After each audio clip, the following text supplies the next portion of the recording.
السلام علیکم دوستو، میرا نام ڈاکٹر اسد محمود ہے۔ دوستو، پرانے وقتوں میں جب سکہ ایجاد نہیں ہوا تھا تب انسان کو اپنی سروائیول کے لیے بہت ساری چیزوں کی ضرورت تھی، اور وقت گزرنے کے ساتھ ساتھ آبادی اور انسانی ضروریات میں بھی اضافہ ہوتا گیا۔ اس طرح مختلف چیزوں پر مختلف لوگوں کی گرفت مضبوط ہوتی گئی اور لوگوں کو ضروریاتی زندگی کے حصول میں مشکلات پیش آنا بھی شروع ہو گئی۔ انہی مشکلات کے پیش نظر بارٹر سسٹم یعنی چیزوں کے بدلے میں چیزوں کا جو تبادلہ ہے وہ وجود میں آیا۔ جن کے پاس جو سامان ہوتا وہ سامان کے بدلے کوئی دوسری چیز لے لیتا۔ اس طرح لوگوں کی زندگیوں میں ویلیو ایڈیشن ہوئی، لیکن اس سسٹم کی پتہ خامی کیا تھی؟ اس سسٹم کی خامی یہ تھی کہ ایک انسان کو لیٹ سپوز گندوں کی ضرورت تھی، مگر دوسرے کے پاس کپاس تھی اور تیسرے کے پاس چاول تھے۔ اس طرح اس سسٹم کی حوصلہ افزا ریزلٹس حاصل ہی نہیں ہو سکے اور یہ نظام کچھ عرصے بعد سسٹم کولیپس کر گیا، ختم ہو گیا۔ معزز خواتین و حضرات، 1000 سال قبل مسیح میں پہلی بار کرنسی سکوں کی صورت میں وجود میں آئی، اور ابتدا میں سکے مٹی سے بنائے جاتے تھے، لیکن مٹی کے سکے زیادہ دیر پا نہیں ہوتے، اس لیے ختم کر دیے گئے۔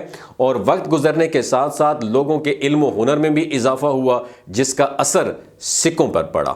بعد میں سونا، چاندی اور تانبے کے سکے بنائے جانے لگے، اور یوں پوری دنیا کی طرح بر صغیر میں بھی سکوں کا آغاز ہو گیا۔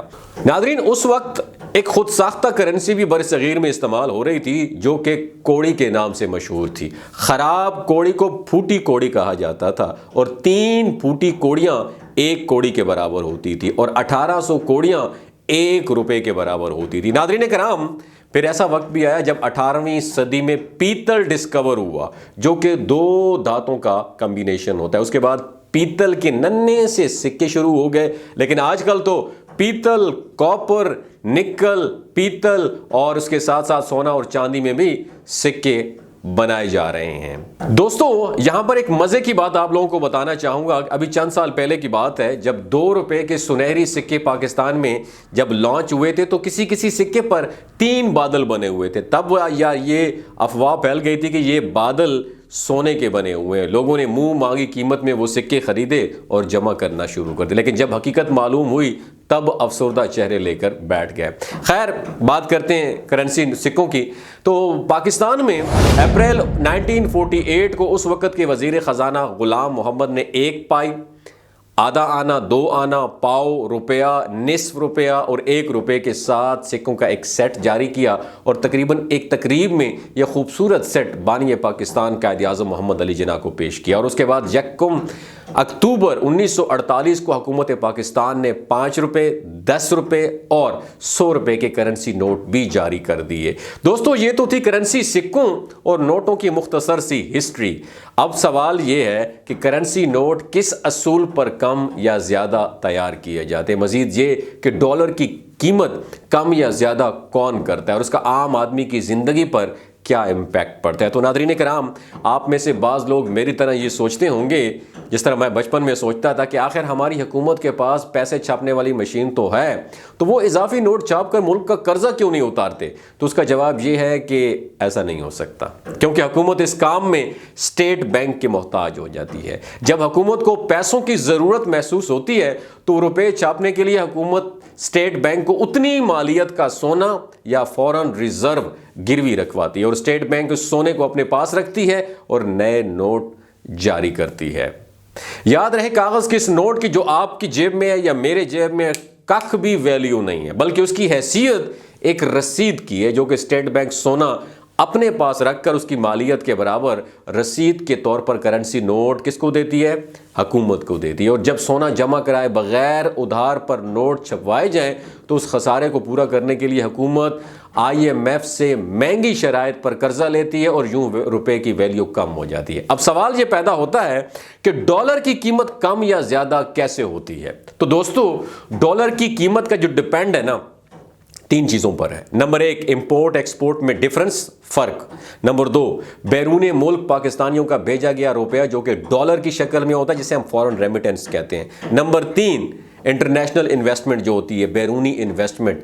اب بات کرتے ہیں برآمدات اور درآمدات میں فرق۔ اگر پلس ہوگا یعنی ایکسپورٹس امپورٹ سے زیادہ ہوں گی تو یقیناً آپ کے ملک کا زر مبادلہ بڑھے گا اور یوں ڈالر آپ کے ملک میں آئے گا، کیونکہ ٹریڈ زیادہ تر ڈالر میں ہوتی ہے، لہٰذا آپ کے ملک میں ڈالر آئے گا، اور یوں جتنی زیادہ ایکسپورٹس ہوں گی اتنا ڈالر ملک میں آئے گا اور اس کی قیمت میں کمی ہوگی۔ لیکن خدا نہ خواستہ ایکسپورٹس اور امپورٹس کا فرق مائنس ہوگا، یعنی ایکسپورٹس جو ہے نا وہ امپورٹ سے کم ہوں گی، امپورٹ زیادہ ہوگی تو ڈالر ملک میں کم آئے گا، کیونکہ جو ڈالر آئے گا وہ کیا ہوگا، امپورٹس کی پیمنٹ کے لیے دوسرے ممالک کو چلا جائے گا، اور یوں ملک میں ڈالر کی قلت پیدا ہو جائے گی اور ڈالر کی قیمت میں بوم یعنی اضافہ ہوگا۔ جو لوگ روزگار کے سلسلے میں باہر کے ممالک میں کام کرتے ہیں وہ اپنے گھروں کو پیسہ عام طور پر ریال اور یورو، پاؤنڈ اور ڈالر کی شکل میں بھیجتے ہیں، لہذا جتنے زیادہ پیسے ہیں وہ جو ہے نا گھر ڈالر کی شکل میں بھیجیں گے اتنا ہی ملک میں ڈالر کی وافر مقدار ہوگی اور ڈالر کی قیمت کم ہوگی۔ اسی طرح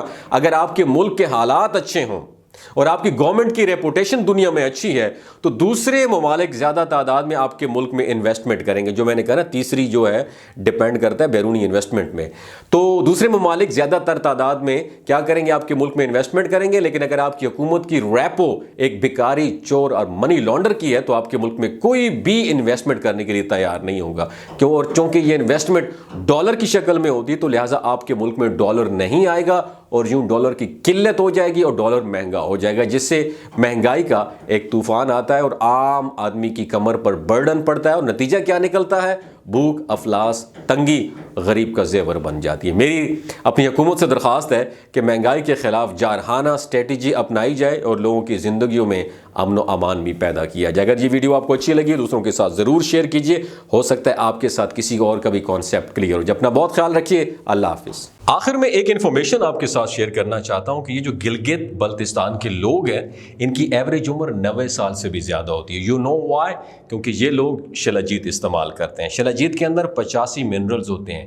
اگر آپ چیزوں کو جلدی بھول جاتے ہیں، مردانہ کمزوری محسوس کرتے ہیں، اولاد جیسی نعمت سے محروم ہیں، سپرم کاؤنٹ کم ہے، ٹیسٹوسٹیرون ہارمون امبیلنس ہیں، آپ سدا بہار جوان نظر آنا چاہتے ہیں، خون کی کمی کو دور کرنا چاہتے ہیں، ہڈیوں جوڑوں کے دردوں سے نجات حاصل کرنا چاہتے ہیں، موٹاپا کم کرنا چاہتے ہیں تو شلاجیت ضرور استعمال کریں۔ ایک بات آپ نے دماغ کی کھڑکیوں کو کھول کے یاد رکھنا ہے، ہمیشہ آرگینک اور قدرتی چیزوں کا استعمال کریں، کیمیکل والے فوڈ سپلیمنٹ خدا را استعمال نہ کریں۔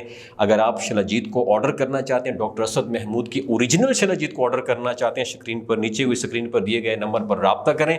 3 باتوں کا آپ نے خیال رکھنا ہے، کوئی بھی نہیں بتاتا آپ کو۔ حاملہ خواتین، ہائی بلڈ پریشر میں مبتلا افراد اور 15 سے 20 سال کی جو نوجوان نسل ہے جو غیر شادی شدہ ہیں، ایمی سیکشول پاور کو بوسٹ کرنا چاہتی ہے تو ڈاکٹر کی ایڈوائس کے بغیر استعمال نہ کریں۔ باقی سارے لوگ بے دھڑک گرمیوں اور سردیوں میں استعمال کر سکتے ہیں۔ بہت شکریہ۔